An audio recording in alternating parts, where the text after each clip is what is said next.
Hello दोस्तों, नमस्ते नमस्कार। आप सभी को हमारे यूट्यूब चैनल फिल्मी न्यूज़ में बहुत बहुत स्वागत है।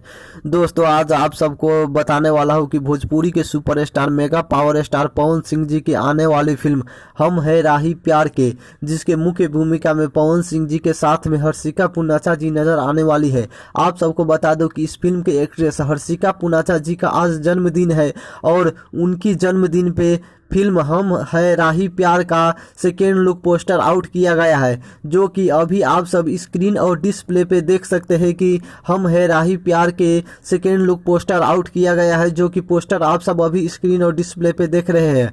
और बहुत जल्द इस फिल्म का ट्रेलर और गाना आप सबको देखने को मिलने वाला है, तो आप सब दिल थाम के बैठिए। और बहुत जल्द इस फिल्म का ट्रेलर भी आने वाला है, जबकि इस फिल्म के निर्माता है अभय सिन्हा जी और जबकि डायरेक्टर है प्रियांशु सिंह जी। तो बहुत जल्द इस फिल्म का ट्रेलर आप सबको देखने को मिलने वाला है।